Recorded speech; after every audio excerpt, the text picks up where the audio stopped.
हे WhatsApp guys, welcome back once again. दोस्तों, ये कहानी एक ऐसी औरत की है जो आपकी और हमारी तरह एक आम इंसान है, लेकिन धीरे धीरे समय के साथ उसके अंदर कुछ ऐसे बदलाव आने शुरू हो जाते हैं जिसके कारण वो अपना और इस दुनिया का भविष्य देख लेती है। पर कैसे?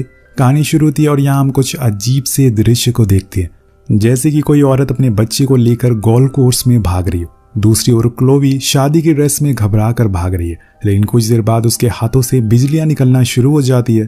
तभी अचानक ऊपर आसमान में हम पृथ्वी जैसा हूबहू एक और प्लैनेट देखते हैं जो कि बस अब हमारी पृथ्वी से टकराने वाला है। पर यह सब क्लोवी को पहले से ही पता चल चुका है, इसलिए वो इस तरह से भाग रही है। लेकिन आखिर ये सब क्यों हो रहा है और कैसे हो रहा है, इसके लिए हम चलते हैं 1 महीने पहले, जहाँ हम क्लोवी और इसके हस्बैंड जॉन को देखते हैं। इनकी अभी अभी शादी हुई है, लेकिन ये अपने रिसेप्शन पर नहीं जा पा रहे क्योंकि इनकी कार एक गड्ढे में फंस गई है। वेल, जैसे तैसे करके ये शाम तक एक पैलेस में पहुंचते हैं जो असल में क्लोवी की बहन नारा और उसके हस्बैंड विल का था। वो दोनों उनके देर से आने की वजह से काफी नाराज होते हैं क्योंकि सारे गेस्ट उनका अब सुबह से इंतजार कर रहे थे।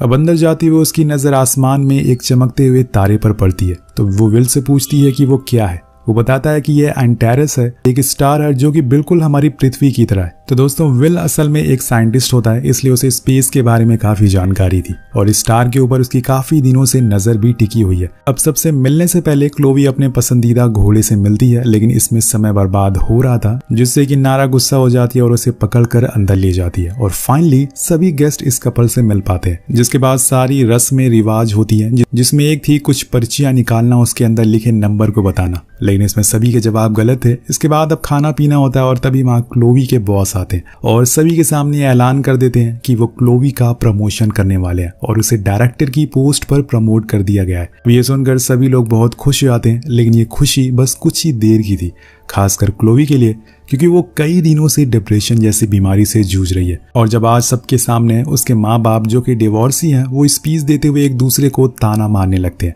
और ये सारी चीजें देखकर क्लोवी की तबीयत और खराब हो जाती है। उसे समझ नहीं आ रहा था कि वो क्या करे, कहाँ जाए, यहाँ तक कि वो ये बात किसी को बता भी नहीं सकती क्योंकि उसकी कोई बात समझ नहीं पा रहा। लेकिन तभी नारा की नजर उस पर पड़ती है और वो समझ जाती है कि उसकी बहन परेशानी में है, इसलिए वो उसे लेकर रूम में आती है और कहती है कि मुझे पता है कि तुम्हारी तबीयत ठीक नहीं है, तुम्हें हमारे मॉम डैड की बातें सही नहीं लग रही है, इसलिए मैं तुम्हें लेकर यहाँ पर आई हूँ ताकि तुम वहाँ कोई बवाल ना मचा दो, क्योंकि यहाँ पे किसी को पता नहीं है कि तुम्हें डिप्रेशन जैसी बीमारी है। लेकिन क्लोवी सबको इग्नोर करके घर से बाहर चली जाती है और जाकर खड़ी हो जाती है। वो आसमान की तरफ देखती जा रही थी और फिर वापस पार्टी में आ जाती है और खुश दिखने की कोशिश करने लगती है, लेकिन यहाँ हम साफ साफ देख सकते हैं कि वो अंदर से टूटी हुई है। वो बस ये सब जानबूझकर करने की कोशिश कर रही है और यही कारण है कि वो इस पार्टी से बाहर निकलने की वजह ढूंढना शुरू कर देती है। और फिर उसकी नजर नारा के बेटे लियो पर पड़ती है, जिसे अब नींद आ रही थी, इसलिए वो उसे अपने रूम में ले जाती है और उसे सुला देती है और इस बहाने खुद भी सो जाती है। कुछ इस तरह से उसे थोड़ा आराम मिल जाता है। लेकिन जब पार्टी में ढूंढने के बाद भी नारा को क्लोवी कहीं दिखाई नहीं देती, वो परेशान होकर उसे ढूंढना शुरू करती है और अंत में जाकर उसे अपने बेटे के साथ पाती है। उसे समझ आ गया था कि क्लोवी को उसकी जरूरत है। तभी क्लोवी उठ जाती है और उसे सब कुछ बताती है कि आखिर किस तरह वो सालों से इस बीमारी से जूझ रही है। तब क्लोवी उसे बाहर आने के लिए बोलती है क्योंकि वहां लोग उसका इंतजार करें, आज उसकी शादी है, उसका रिसेप्शन है। दूसरी तरफ क्लोवी की माँ ने खुद को रूम में बंद कर लिया है क्योंकि उसकी क्लोवी के डैड से लड़ाई हो गई है और इस बात से विल बहुत परेशान था क्योंकि यहाँ पे जितने भी लोग थे सभी उसके जानने वालों में से थे और इन सब चीजों से उसकी बेइज्जती हो रही थी। इसी तरह से पार्टी चलती रहती है और कुछ देर बाद क्लोवी बाहर आती है और पार्टी में फिर से शामिल हो जाती है। पार्टी में जितने भी लोग मौजूद थे उन्हें इस बात का जरा भी अंदाजा नहीं था कि ये सब कुछ ही देर में खत्म हो जाएगा। वेल, क्लोवी फिर से पार्टी में वापस आ तो गई थी, लेकिन यहाँ उसे लगता है कि शायद जॉन उसकी बातों से खुश नहीं है और इस शादी से भी, इसलिए वो उसके साथ रूम में जाती है। लेकिन वहाँ जॉन उसे अपने आने वाले कल के बारे में बताता है और ये भी कहता है कि उसने तो उसके साथ कई सारे सपने देख लिए हैं, जो कि अब वो धीरे धीरे सपनों को पूरा करने वाला है। लेकिन यहाँ क्लोवी अब ठीक नहीं है, उसकी हालत अब और बुरी होती जा रही है। डिप्रेशन अब उसके दिमाग पर चढ़ गया है, जिस वजह से उसे अपने आसपास वाले लोग पर गुस्सा भी आता जा रहा है। इसी दौरान उसके बॉस अपने भांजे टिम को उसे दोस्ती करने के लिए भेज देते हैं और इस बात से क्लोवी को और ज्यादा गुस्सा आता है। वो हर समय उसके पीछे ही पड़ा रहता है।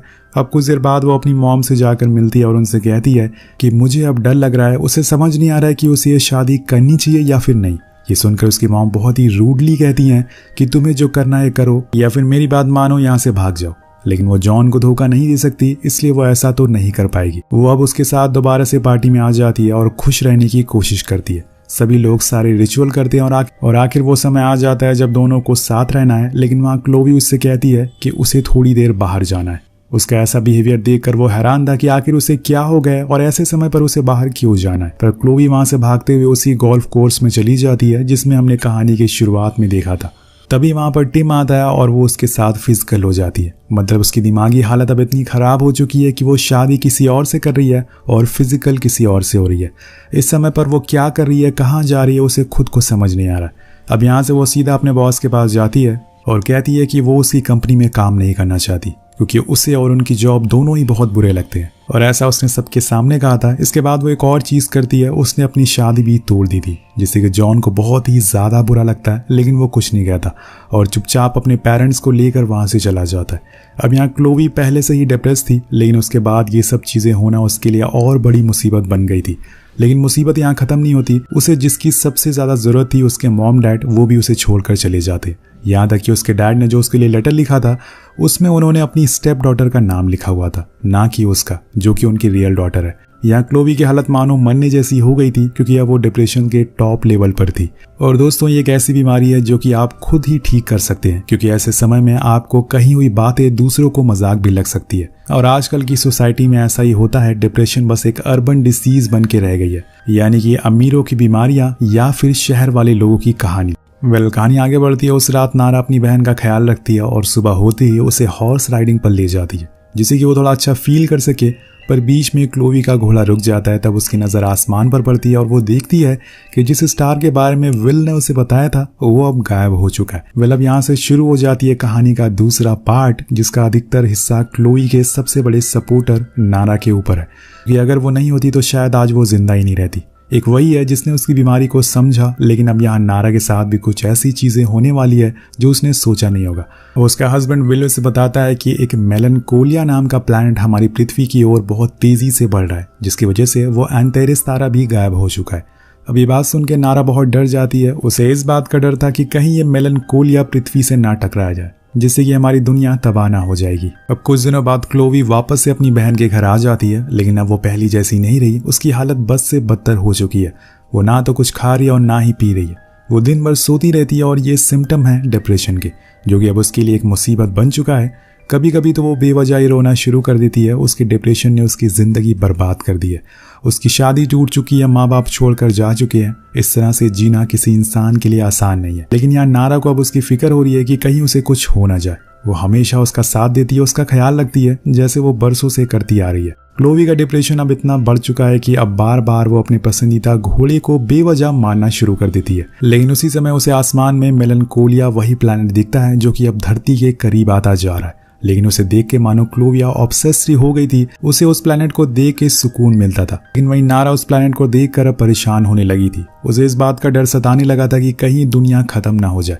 पर विल उसे समझाता है कि ऐसा कुछ नहीं होगा। विल उसे समझाता है, उसे कैलकुलेशन करके दिखाता है कि ये प्लैनेट हमारी धरती के पास से होकर गुजर जाएगा, वो हमसे टकराएगा नहीं। वो उसे तसल्ली तो दे देता है, लेकिन नारा बार बार इस बारे में इंटरनेट पर चेक करती रहती है। और कुछ लोग अभी भी थे जिनका मानना था कि ये प्लैनेट हमारी पृथ्वी को तबाह कर देगा, और इनकी बातें वो नजरअंदाज नहीं कर सकती थी। वहीं दूसरी तरफ क्लोवी को इन सब से कुछ फर्क नहीं पड़ता था। उसे तो मानो मेलनकोलिया में खुद की डिप्रेशन की मेडिसिन मिल गई थी। वो जब भी उदास होती थी बस उसे देखने लगती थी। अपनी फैमिली के बारे में सोचकर नारा की तबीयत अब बिगड़ने लगती है। जब वो इस बारे में क्लोवी को बताती है तो वो कहती है कि ठीक तो हो रहा है, ये दुनिया एविल हाउस है और यही वजह है कि सब कुछ खत्म होने जा रहा है। वो इस कदर डिप्रेस्ड हो चुकी थी कि उसे कुछ समझ नहीं आ रहा था कि कहाँ पे खुश होना और कहाँ पे ना खुश। उसकी इन सब बातों से नारा गुस्से में आ जाती है, जिसके बाद हम बाहर खड़े लियो को देखते हैं, जो मेलनकोलिया को करीब आते हुए देख रहा था। अभी वहाँ क्लोवी आती है और उसे गले से लगा लेती है और कहती है कि बस एक दिन बाद सब कुछ ठीक हो जाएगा।